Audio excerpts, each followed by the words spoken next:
Muita gente pensa que história é só um monte de relato antigo, né? Coisa de livro empoeirado. Mas a verdade é que é muito mais do que isso.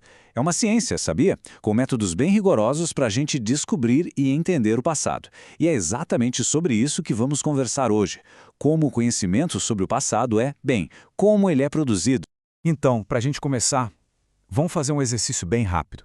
Vamos pensar num ano recente, digamos 2024. Que acontecimentos vêm à mente? Como a gente contaria a história desse período?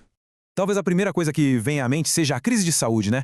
Aquele aumento gigantesco nos casos de dengue que afetou tanta gente. Ou quem sabe, a gente lembre do desastre natural no sul do país, uma tragédia que marcou a nação com histórias de perda, mas também de muita resiliência. E no cenário mundial, teve aquele evento político, uma tentativa de assassinato que, nossa, deixou o mundo todo em alerta. E, claro, as tragédias que ninguém espera, como aquele acidente de avião que levou tantas vidas e causou uma comoção geral. Então, percebe? Escolher esses eventos, colocar em uma ordem, dar um sentido para tudo isso é o desafio de qualquer retrospectiva de fim de ano. E olha só, em uma escala muito, mas muito maior, é exatamente esse o trabalho de quem faz história.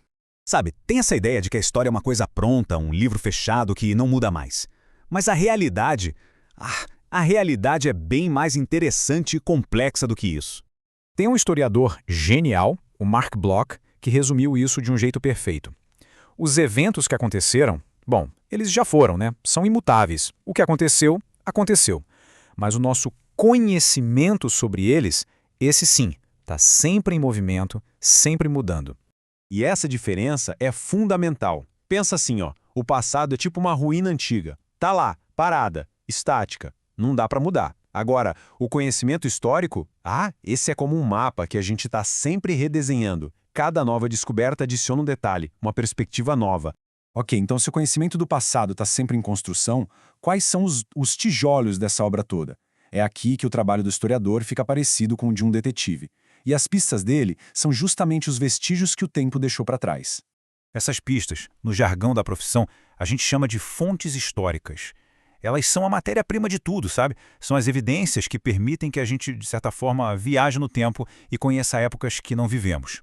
O tipo mais clássico que todo mundo pensa logo de cara são as fontes escritas. Aí entram cartas, leis, livros, diários, enfim, tudo que é texto e que dá uma pista sobre uma época.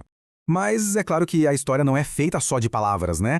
Uma imagem pode ser uma verdadeira janela para o passado. Fotos, pinturas, desenhos são o que a gente chama de fontes iconográficas. Elas mostram como as pessoas se viam, como viam o mundo.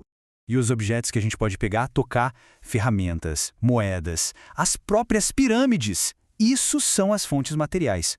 São testemunhas físicas que contam tudo, desde a tecnologia da época até os pequenos detalhes do dia a dia. E por último, mas não menos importante, tem as histórias que não foram escritas, mas sim contadas. Relatos, canções, lendas são as fontes orais. Elas são importantíssimas porque dão voz a muita gente que a história oficial acabou esquecendo, sabe? Preservam memórias que passam de geração em geração. Mas voltando ao nosso detetive, um bom detetive não sai só juntando pista de qualquer jeito, né? Ele analisa tudo com método, com muito rigor. E com o historiador é a mesma coisa. O trabalho não é inventar uma história bonita, e sim seguir um processo bem científico. E esse método é o coração da coisa toda. Tudo começa com a seleção das fontes certas para a pergunta que se quer responder. Depois vem a parte crucial, interrogar cada fonte. Quem fez isso aqui? Para quê? Com que intenção? A partir daí, o historiador vai formulando uma hipótese, sabe? Vai tecendo uma narrativa que faça sentido com todas as evidências. Mas o trabalho não acaba aí não. Essa interpretação depois é apresentada, debatida, criticada por outros especialistas. É um processo que nunca para, sempre buscando aperfeiçoar o que a gente sabe. Só que todo esse processo, por mais rigoroso que seja, depende de uma coisa essencial. A gente precisa ter acesso a essas fontes. Cada documento, cada objeto é como uma peça única de um quebra-cabeça gigantesco. Mas e quando essas peças se perdem? O que acontece quando elas são destruídas para sempre? A noite de 2 de setembro de 2018, infelizmente, nos deu um exemplo trágico e muito doloroso disso. O incêndio no Museu Nacional, no Rio. Aquilo não foi só um prédio que queimou. O que se perdeu ali não foi só um acervo. Foram 20 milhões de itens. Pensa nesse número, 20 milhões de conexões únicas com o nosso passado, com o passado da humanidade inteira. E no meio disso tudo, o fóssil da Luzia, o mais antigo de todas as Américas. É uma perda que, sinceramente, é irreparável para a ciência do mundo todo. A perda é simplesmente incalculável. Porque quando uma fonte histórica desaparece, não é só um objeto que se vai. A gente perde as histórias que ele poderia contar, perde as perguntas que ele poderia ajudar a responder. No fim das contas, a gente perde um pedaço de quem nós somos.